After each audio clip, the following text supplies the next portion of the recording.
We've got a special crossover Wednesday edition here on the Locked On Steelers and Locked On Browns podcasts. We're teaming up a day early because it's a Thursday. It's Thursday night football, and the Steelers and the Browns are throwing down. Both need this win. Breaking it down, it's Chris Carter and Jeff Lloyd of Locked On Steelers and Locked On Browns. Let's get into it. You are Locked On Steelers, your daily Pittsburgh Steelers podcast, part of the Locked On Podcast Network, your team every day.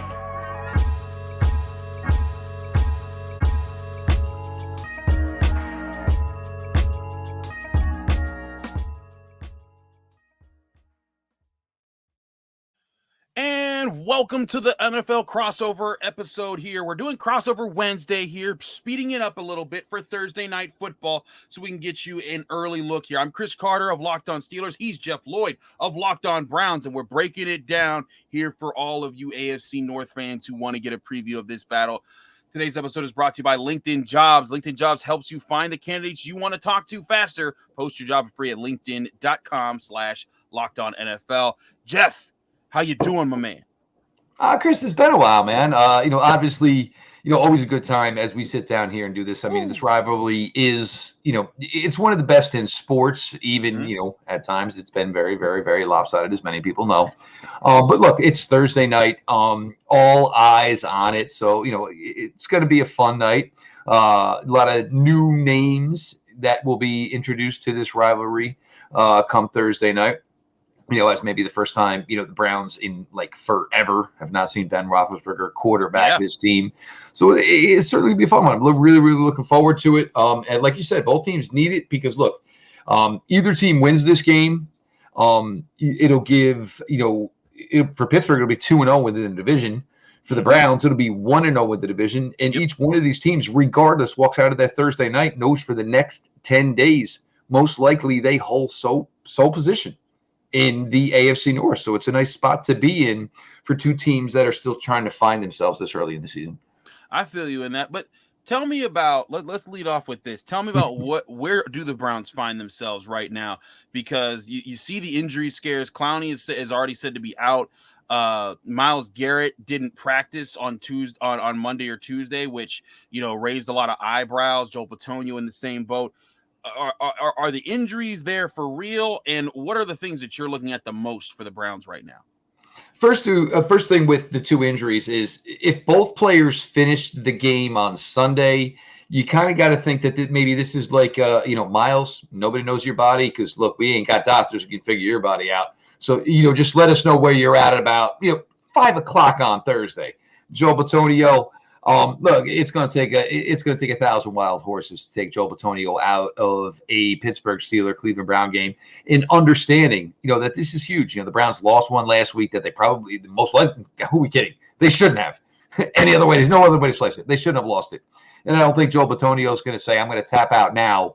When this team really, really needs to pull this W out because the one we didn't get on Sunday. So I'm not that concerned there. As far as, some of the other things, it's been really good. The offensive side of the ball, look, Jacoby Brissett, week one, there was some rust there. And it looked like a guy who was teetering the way the Browns handled training camp as far as who is the number one quarterback. For me, we always knew it was going to be Jacoby Brissett. And if you gave Deshaun Watson $238 million, Deshaun figured out whenever you're ready to go and you're allowed to play, that's on you to be ready. I've got to get Jacoby Brissett ready to quarterback this team. The Browns didn't go that route. It was a little slow. Week two, a lot quicker, better, and more efficient. Took his first read. Found a way to get Amari Cooper more involved. Craziest thing for me, Chris, is to say the Browns offense is averaging 28 points a game. If I told anybody this going into this, Browns going to be 2-0.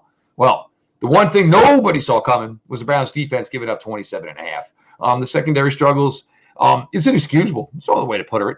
Your cornerbacks are both first-round picks. Denzel Ward has gotten a big, fat contract extension. John Johnson III is making a ton of money. Grant Delpit is a player the Browns have a ton of faith in. Martin Emerson, he comes in third down opportunities. Have been kicking Newsome down to play slot cornerback. Emerson has been solid to this point, even giving up a touchdown last week. Still graded out very well.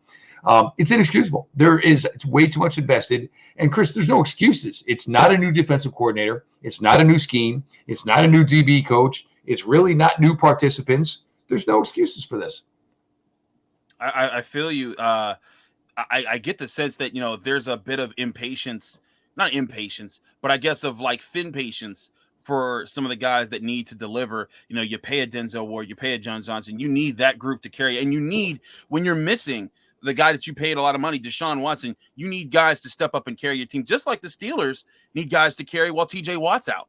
It's the same sort of situation, two big guys that are very important for these organizations, and neither are available. So I feel you on that entirely. As for the Steelers, I think it's a little different of a concern at the quarterback position. The Browns are waiting for Deshaun Watson's suspension to end. The Steelers can pull the trigger anytime they want on the Kenny Pickett situation. All right, well, let's get to this, because this is where I want to go with this. No. Do you think this is Mitch Trubisky's last start? Because the ideal scenario is to go into a long period. I agree. And tell Kenny Friday morning, and because I think this is kind of similar to 2018 for the Browns when it was Tyrod Taylor, and everybody knew it was like, well, when's it going to be Baker? Their hand was forced, and ironically enough, it was week 3 on a Thursday night against the New York Jets. Tyrod Taylor got hurt. Baker came in, and then it was his show from there. But, like, for me, this really feels like – and I think it's going to be a little awkward for the guys, the skill players, because it's like, I'll do all I can for you, Mitch, but, I mean, it could be in the next play. It could be in the next 5 minutes. It could be in the next 5 days that you ain't the guy anymore, and it's going to be the Pickett era. There is a bit of that going around. Right now there's a big debate in Pittsburgh whether it's more of a Mitch Trubisky problem or a big Matt Canada problem. I think the tape makes it clear it's a Mitch Trubisky problem. I think there's been plenty of open guys that have been schemed open. There was a play against the Patriots where there was a rub route where it was perfectly designed. Both defenders run into each other. It frees up 2 receivers, and Mitch Trubisky threw at none of them. He runs to the side and then allows himself to get sacked inbounds when he slowed up. And that ran the clock out for the half in a 2-minute drill. He's made too many mistakes like that. And I truly do think this could be a situation where even if the Steelers found a way to win with him not playing really well, if he doesn't show any sign of growth, any sign of he can see the field comfortably, I do think you could see Kenny Pickett against the New York Jets in week 4, because it's going to be a long week. You have the full weekend and a full week to prepare for it. I think the biggest question is, do Mike Tomlin and the Steelers feel like he is ready for that moment? They want to protect him. They wanted to give him time to play. They also wanted to give Mitch Trubisky time to figure himself out. I think they wanted to see, hey, you're a veteran. We want to give you the respect of a veteran coming in here. But neither performance in my book has been satisfactory. I thought the first performance, you could give him a pass against the Bengals and say, well, you know what? The Steelers went in with a game plan to just not turn the ball over and trust their defense to win the game, which it did. But against the Patriots, they dialed up some shot plays and he just refused to take them. And I think that was the biggest problem there. So could this be the last time that we see Mitch Trubisky start for a Steeler? Maybe. If it was my book, it would be. I covered Kenny Pickett at the University of Pittsburgh for 2 years. And I think that man has a heart of a champion. I think that he can be a true leader in the NFL. But the Steelers, they like to take their time. They like to develop guys. They don't like to rush things, and that's on all things. They don't like to have knee-jerk reactions about coaches, about hires, about fires. They don't like to do any of that. So they might take their time on this. They might wait to the bye week to make this move. But it's becoming clearer and clearer that the move does need to be made at some point. Just not sure if they will pull the trigger after this week if Mitch Trubisky has another rough one. See, and this is where it's difficult, because this is kind of what the Browns went through last year. The Browns had 9 games where the defense gave up 16 points or less, and he came out on the wrong end of a lot of those games. Yeah. And if you're the Steelers, what would you do? 17-14 last week. You got to look and say, hey, Kenny Pickett get us more than 14 points? Because if Kenny Pickett get us more than 14 points, we're 2-0 right now. In a situation that maybe we didn't even think we're going to be in. So it's a really, really tough spot to be in. You don't want to rush him. But then again, Kenny is not your typical rookie, even though he is the, only first round rookie quarterback drafted this year. But I mean, nobody could have had a better scenario basically where it was like, well, pack your bags and we're going to move, and it's going to be 2 minutes across the street, young man. So we'll see the way it all works out and the way it all plays out. We're going to get into some matchups here on crossover Wednesday, which there you go. Used to be. Now it's crossover Thursday, but crossover Wednesday this week for Thursday night, First Energy Stadium. I think the last line we're looking at is Browns currently as a 5-point favorite. A lot of that's going to have to do with the way the injuries shake out over the next couple days. Jeff Lloyd, Chris Carter, key matchups, game predictions, final thoughts, all this stuff coming up. Thanks, everybody, for being along for the ride. Coming up in just a minute here on Crossover Wednesday. But first, we got to talk to you guys about LinkedIn. Now, if you don't know about LinkedIn, as you're gearing up for fall, if you're a small business owner, LinkedIn Jobs is here to make it easier for you to find the people that you want to talk to help you run your business on all cylinders.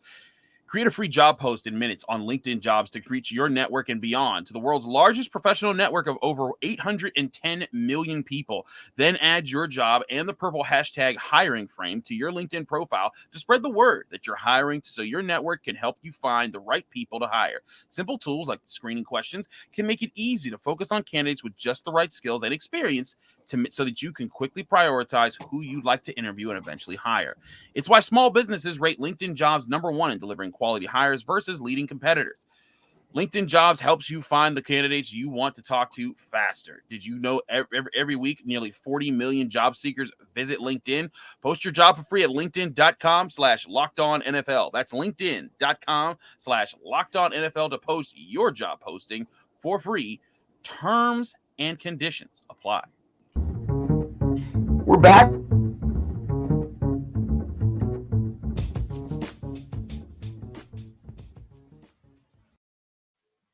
We're back here on Crossover Wednesday, here on Locked On Steelers, Locked On Browns with Chris Carter. He's Jeff Lloyd. Jeff, let's talk about let's talk about some matchups here. Take me through what you're seeing as far as big matchups for the Browns that you're looking forward to seeing. Well, look, I mean, and Chris, I know you've talked about this, and maybe this is difficult to judge right now. Harris is not playing probably at 100%. And Mitch Trubisky's not giving you everything you want. But as I said, I think Myles Garrett's going to play in this game. And for the Browns, being without Jadeveon Clowney, look, that's tough. There's no way around it. Being without Chase Winovich has not been much of a factor to this point yet.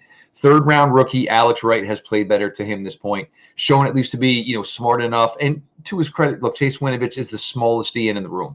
Everybody else, these 6'5", 270 guys. Alex Wright's been impressive because even though he's not getting home, using the big frame, getting the arms in the air. So it's been impressive to see that. Isaiah Thomas played a little bit last week. He's the rookie 7th-round pick out of Oklahoma. That's been impressive. He's just a toolsy player. He's more like the headier player. But Isaac Rochelle, who had a fantastic summer for this team, is going to get a lot of reps Thursday night. And he's a veteran. He's certainly got a calling card within this league. So I do have some I do have some still hope for this Browns edge group. And Tommy Togiai looks like maybe he's going to be a guy who's going to take a step up here and be a good part of this room. Jordan Elliott, there's flashes. Perrion Winfrey, it's going to be interesting. He's going to have to kind of prove himself this week. Definitely got himself in the doghouse last week here. But some thoughts here about Browns defensive line. I know the Steelers, Chris. I see the post. I see where you're promoting things. I know you're a little confused here. Is it the skill? Is the offensive line not giving them what they need?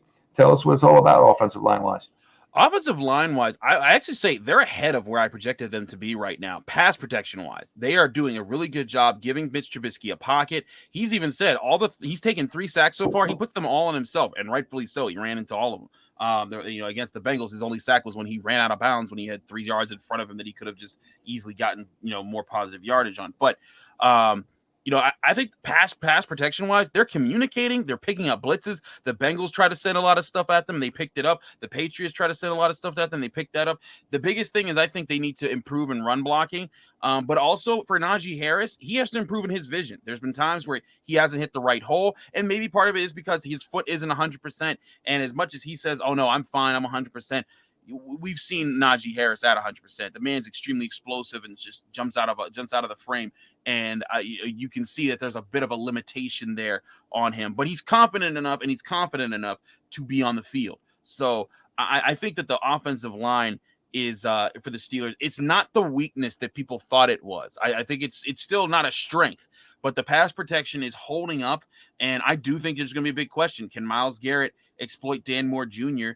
For big gains? Last year Dan Moore Jr. as a rookie was able to just survive at the position in those games with the Steelers. They schemed up ways, and Mike Tomlin said we better scheme up ways to help out our offensive tackles in this game, because if we leave them out there one-on-one, that's asking for the Browns' strength to get at them. That was before, of course, that he knew that Jadeveon Clowney would be out for the week. But still, Myles Garrett, one of the best players in the NFL, you got to respect that. And I think the Steelers do. You'll see them counter that. On the flip side, I think a major matchup for the Steelers is just that their defensive front versus the Browns' offensive line, and specifically Nick Chubb and Kareem Hunt, because I look at the Browns' offense. Jacoby Brissett is fine to manage a game when there's balance there, when there's opportunity there. But, if you're the Steelers, you want him to beat you by himself. You don't want him to come out, play action, and have your linebackers thinking. You want to take away Nick Chubb. You want to limit him. You can't, last week the Jets found a way to win, but Nick Chubb had 3 touchdowns. If Nick Chubb has 3 touchdowns in this game, the Browns are going to win. The Steelers have to find a way to limit him. They did a great job shutting down Joe Mixon in the first week. They were doing a good job taking out the Patriots until that final drive when the offense just kept putting them back out there, and eventually they got tired.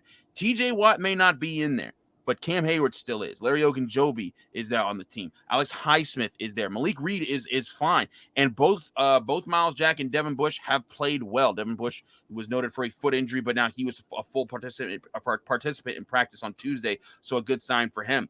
If that run defense unit holds it down, the Steelers secondary is experienced and talented enough to make it so that Jacoby Brissett is going to have to be accurate and consistently accurate all throughout the game to move the ball down the field. That's why I truly think this comes down to, the Browns have a talented offensive line. Can they control the line of scrimmage? Can they give Nick Chubb free room to run? If they do, that I think is the Browns' biggest weapon in their favor. If they don't, I think that's the biggest thing the Steelers defense can use to kind of set up tougher situations for Jacoby Brissett and maybe force him into some tough mistakes. Well, the first thing with Jacoby Brissett is, look, he found his way with Amari Cooper, which was huge. And, they literally sat down after week 1, and it was like, Jacoby's like, all right, well, when do you need the ball delivered? Because, all over week 1, the tape was Amari Cooper was open all day long. And Jacoby Brissett wasn't able to process it fast enough. So they did a much, much better job. 9 targets on Sunday, 9 for over 100 and a touchdown. That's what you're looking for. This is why you made the move to bring in a player like Amari Cooper. The Browns running game, the entire key is your edge play versus either the tight end or the tackle. Are you getting hard and aggressive to that outside shoulder? Because the sooner the running back has to start looking for the cutback lanes, the better the chances are for the defense to stop it. And the Jets were pretty good with it early. But Coach Stefanski, basically was able to counteract that. There were screens to Njoku. There were screens to Chubb. So, yes, everything's going to the right, but we're going left. So now you got to start playing a little bit more disciplined. And then once Jacoby Brissett was able to kind of find a zone, what do you have to do? Then you're not going 9 in the box. Then you went 8. Then you went 7, and that holds the cards for the Browns every single time. The key is going to be for the Browns establishing passing early and getting positivity out of it. Because once you do that, you can't commit that many players to the run. And whether it's Nick with this athleticism or Kareem, who loves kind of like the cutbacks, or even when guys are chasing after him, because Nick's going to get you tired chasing him, and Kareem don't care. He'll run through you. That's just his mentality. Like even his running back coaches said, we need him to be more patient. Well, it's been 2 years now you've been saying it. It's not going to happen. Kareem runs like a wild man, like his hair's on fire. So that's the key. And, look, Jacoby Brissett, it's about efficiency. And they still have not taken a shot play yet. And I'm not sure against Minkah Fitzpatrick that this is the week you want to do it, unless you have something perfectly drawn up where, Minkah is, within 5 yards of the line of scrimmage. And this is one thing that still rolls over. It's still Stefanski. It was Baker. It was Jacoby. It's like, guys, are we ever going to let one rip? Because, you've got some guys out there who are capable of, making vertical plays. We know Amari Cooper's done it in the past. Donovan Peoples-Jones, that was his strength coming into this year before week 1 when he was 6 for 60 was just such an odd stat line for him. Anthony Schwartz, it's hard because week 1, he was involved. Week 2, they played the rookie David Belmore. So, we'll see how it works this week. But you got to take a couple of shot plays, man. You got to take some of the heat off of you. Look, even if you end up throwing it out of bounds, that's fine. You got to show them you're willing to do it. And it's still, after 3 years with the Coach Stefanski offense, it's something we haven't really seen yet. it's something that you need in an offense when you don't have, like, you can live with that if you have, a Josh Allen. Even though Josh Allen, he takes plenty of shots as well. But like when you have a Can quarterback, we just say this real quick safely? Oh my Sorry, go God, ahead. Buffalo is the #1 seed. It's Yeah, done. It's over. It's cooked. The chicken is cooked. I don't know They are how you compete with ridiculous. that team. They added Von Miller. Like they lost in the playoffs, and they said, okay, let's go get the guy who helped the Rams win the Super Bowl last year. They look unstoppable. And now, granted, I've seen teams look unstoppable and burn themselves out, but they got a lot of different ways to beat you. And I think that's the toughest thing about how and 41 last night didn't even have Gabe Davis. It was ridiculous. So that being said, I do think that they're tough. I guess my other question to you, Jeff, about the Cleveland defense, this secondary, you talk about how it's no excuses. They need to communicate, but what is going on with this group? Because Grant Delpit, once upon a time was talked about like he was going to be a top 10 pick. Denzel Ward is a top 10 pick. John Johnson is a guy you guys paid for. Greg Newsom's a first. What is the thing that's blocking this unit from being a top tier unit? Well, there's a couple things, and one thing for me seems a little bit silly. And maybe it's not truly the case, but Anthony Walker wears the green dot. Look, if the issue right now is coverage and secondary, put it on John Johnson III. If the secondary is slow in what's going on, maybe they need the information as fast as possible. And literally, I mean, as John Johnson's telling it to the huddle, it could be like, a fist, elbow this way to the guys on the right, to the guys on the left. This is what we're looking for. This is what we're doing. But it's lack of communication. Because there was one Brees Hall caught a touchdown right before halftime. Nobody covered him. And for me, it was obvious because the way the setup is outside guy corner, second guy safety or nickel, and then it was the back out. It leaves it on the linebacker, which was JOK. But the problem is why are we pointing fingers after it went down? Look, it's got to be I got it, like all the communication seems to be after the fact. And once that happens now everybody's kind of outthinking themselves. Look, at the end of the day, like there's the old line, you look at the back of a player's card. That's the player they're going to be. Those are the stats. Those are the type of player they are. But I think they're a little bit in each other's head. The way it was handled this week was poorly. It should have been a unified front. Look, a lot of miscommunication. There's no excuse for it. And, the way it was put down, and everybody, and look, it's always going to happen with any team. Oh, is there something more? Look, was it handled right? No. Does this team need to know that they absolutely have to play better? Like the mistake for the Robbie Anderson week 1 for the 75-yard touchdown, that was an aggressive mistake. So you kind of understand that one. But these things do fester, and this is where you end up some this week. And look, and some of it, if you're Joe Woods, look, we have money everywhere. First-round picks, second-round picks, free agent picks. Every now and then, let's go little man. I mean, look, and I think that's part of maybe some of the frustration because Denzel Ward and, Greg Newsome had a phenomenal game last year against the Bengals. And they're like, all of a sudden, we can't cover. I mean, and look, Garrett Wilson's going to be a star. We all know that. But I can't go man-on-man with a rookie. I can't go man-on-man with a Corey Davis. Like, so I think some of it some of it needs to be predicated like what, this is what I like to play, but this is what I have. It's obviously, it's certainly something you got to keep your eyes on a short week. If it was a whole week, whatever you think, look, we can find a way to squash it. We can go through a million extra drills, an extra 15 minutes of tape. So look, this is what they've run. This is what we've seen this far. They run this 15% of the time in 3rd and long. Who's got who? You don't have that much time on a Thursday night game. So we'll see if it gets better. I think it will get better. Look, I mean, they're all talented. Cream rises to the crop, even when you have circumstances like as petty as they seems like they have right now.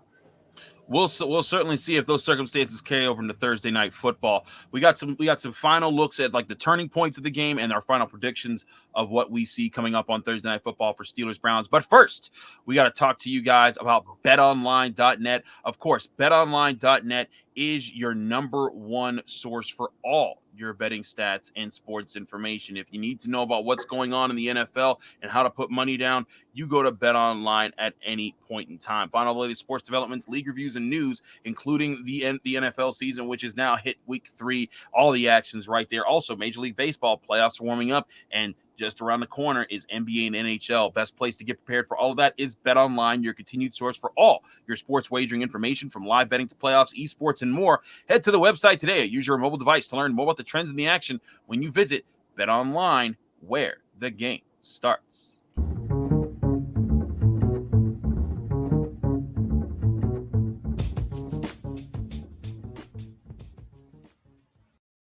Back here on Crossover Wednesday, switching it up here for the Thursday night football game. It's Chris Carter of Locked On Steelers, Jeff Lloyd of Locked On Browns.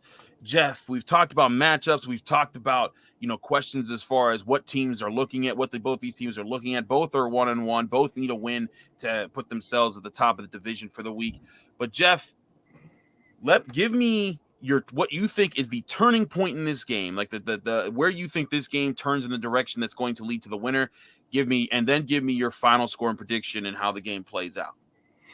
I think because of the desperateness of this, I think the Browns are going to find a way to pull this out. I think, and look, Mitch Trubisky, it's either I don't make a decisive decision, and then when I do, I make the wrong one. I mean, until his time in Pittsburgh, and even week one, give him credit because, his overtime drive was fantastic. He went out there and did what he had to do. But, at the end of the day, like I was saying earlier, the back of your card is the back of your card. And Mitch Trubisky, and look, I even think Mitch knows. It's like, well, wait, I'm still the guy. Like he knows it's only a matter of time because now this is going to be the career for Mitch Trubisky. I think for the Browns also, they're going to find a way to, that run game. And this is where it's tough. And for both defenses are going to have this issue. If we're beat up and tired because it's a short week, and we know this on the defensive side of the ball for both teams, what usually wins as far as running the ball? The offense is going to win because you know what you're doing. It's harder to, and I think for the Browns, look, the Browns still have Dearness Johnson. Hasn't taken a snap yet this year. Maybe they'd be in a position where they can dress him this week because they have a need. Like, they didn't need to do it in the past. Jerome Ford, so they have a couple of weapons in the running game who could be 100% fresh going into this that they can exploit if they want to. So, I think it's going to be, look, the Browns winning a game right now by, anything other than a point is something I will never predict. Cade York, the kicking has been fine to this point. Missed an extra point last week. Yeah, we understand the way it all worked out. But that was the, in the mountain of things that went wrong, closing that out. That was the least of it. But I think the Browns will win a close one here. And, I think it's either going to be that Mitch Trubisky doesn't try hard enough to make a play, or Mitch Trubisky tries too hard to make a play. And now you kind of have this is where it's going to be difficult for him too, is you got a pissed off Brown secondary. They're fired up because like people are talking about them like they ain't good. And, I'm sure that's certainly rubbing some guys within that locker room the same way. Now kicking it Pittsburgh wise, Harris, we know there's a little bit of an injury, and everybody, look, nobody is 100% going to a Thursday night game. Right. Not even stinking close. So for what Harris is probably going to do Thursday night is, just shows where he's at mentality-wise as far as his commitment to his organization. It's impressive. What's something that you think you might be looking at or something that can make a difference as far as how this one goes out? I think the biggest thing for the Steelers is their defense has to get back to the business of creating turnovers. And I know that's tough for people, are going to say, well, there's no TJ Watt, so that's a really rough situation. But I think this is a game where if you can find a way to stop the run, if you can, again, take care of Nick Chubb and Kareem Hunt and Dearness Johnson and make it so that they just can't crush you, I think this becomes a different kind of a game, and it allows the Steelers to force turnovers because this is a different defense than last year. Last year they ranked dead last in run defense. Myles Jack has really boosted up the linebacker position. Devin Bush has really improved at the linebacker position. Larry Ogunjobi is not the third and fourth string defensive tackles that the Steelers were rolling out last season. Alex Highsmith has improved. And granted, no TJ Watt is a big burden to carry, but Malik Reed is. But no Jadeveon Clowney. So for this, that's kind of like okay, well, you lose something, I lose something. Well, I'd gather that the Browns would take that trade every day of the week. If that's like giving up a queen for a rook in chess a bit there. Jeff is giving me the motion there. But point being, but the Steelers' run defense is a little bit better than I think people are ready to give it credit to TJ Watt. And I think what you're going to have here is going to have a game where both teams are trying to not make the first mistake. And I think that was what happened. last week. And last week, crazy enough, it wasn't Mitch Trubisky that made the killer mistake. He just didn't have a great game. Gunnar Olszewski fumbled a punt, and that put the Patriots in the red zone, and then they capitalized in taking that into the end zone, and that was the winning score. If they don't get that, the Steelers might win the last week. I don't think that they have that kind of bad luck twice, but I think it's a similar situation. You know, it was 17-14 for the Steelers in a loss last week. I predicted that they would win 16-13. I'm saying a similar thing here. I'm going to go 20-17, 2014, like in that range. They come out with a close win, but I don't blame you for picking the Browns. I think this is a toss-up game in a lot of ways. Both teams neither one of us are making this pick with much confidence. Yeah, this is like I think this could break this certain way. But both teams have their strengths, and I think it'll be about who can assert their strength faster in this game to force the other to make a bad play or make a mistake, or just take advantage of the mistake made, because like the Patriots didn't force Gunnar Olszewski to fumble it. He just fumbled it, and then they were able to capitalize on that moment. And sometimes it just comes down to that. So I'll be curious to see how both teams handle it and which quarterback takes like the first big shot down the field. But I can assure Browns fans, there hasn't been any real shots taken by Mitch Trubisky as far as quarterbacking goes. And he's got. Oh no! If you were a fan of Don Coryell at any point in your life, this is not going to be the game for you. No. This is going to be 19. This is going to be 80s football, but the bad 80s football, like the when it's just lots of 3 yards and a cloud of dust type of stuff here, with probably over under 12 punts. I'll take the over. I'll take the over on 12 punts. I think it could be there. I would not. I don't even know what the over under as far as the total points scored in this game, but whatever it is, I'll probably take the under because I just don't think it's going to be great there. So there you have it. Jeff says close win Browns. I say close win Steelers. Neither of us have this being a high scoring affair. I think it's going to be an interesting matchup either way because both of these teams need this win, and both of these teams have marquee faces on their roster that the NFL wants to pay attention to. So it's going to be a fun one either way. Jeff, it's always awesome to do our crossovers with you, man. We look forward to doing it again later in the year when these two teams meet. Hopefully, they're both a lot healthier by then. Let people know they can find you, follow you, and get more of your work. Well, as everybody knows, as far as part of the Locked On Podcast Network, Locked On Browns, YouTube now, probably since about May, the growth there has been fantastic as we, everybody here at the networks just takes these shows to the next level, wherever you get your podcasts. Of course, follow, subscribe, at Jeff_LJ_Lloyd, Chris Carter at Carter's Critiques. And the thing is, we get to do this, but like within division, like it's a whole different ball game here now. Like some of these hosts that we have here, we may talk in passing once every couple of seasons, and that even might be through a message or whatever. But through the AFC North, like Chris is like family, the boys over Locked On Bengals, little brother, Mr. Ostreicher down there in Baltimore. I was going to say, you're just going to leave out Kevin like that? Come on, man. Oh, we ain't going to leave out Kevin like that. And it's always awkward when we're all in the same room and we got Kevin with us because Kevin's a little more subdued than everybody else. So, but we have a blast here. And, the fact that we all do this, for a gig and they take care of us like they do, it's fantastic. But, we all just have a ton of fun with it. And look, it's Browns and Steelers. It's Thursday night football. Everybody's going to amp it up to be a lot more than it is. And hell yeah, man, as you kick off to your weekend here, it's September, the good weather's, slowly dissipating away. Great way to start a weekend here. Make sure you listen to Locked On Steelers Friday morning, Locked On Browns Friday morning. So we're going to go late now. We got all the content you're all going to want. Absolutely. Do check out both shows, Locked On Steelers, Locked On Browns, to get all of your Steelers and Browns updates. We hope that you enjoyed the show. I'm Chris Carter, host of Locked On Steelers. He's Jeff Lloyd, host of Locked On Browns. You can follow me on Twitter and Instagram at Carter Critiques. You can also read my work at the Pittsburgh Post-Gazette, where I cover University of Pittsburgh's sports teams. We got Pitt football. They got Rhode Island this weekend. I'd bet the over on that one. I think that they're going to trounce those guys, but it'll be interesting once they start ACC play. Jeff, thanks for doing this again. Check out both our shows. It's going to be a fun one Thursday night. And again, we will have both our episodes up as soon as we can after these games are over. It'll be fun.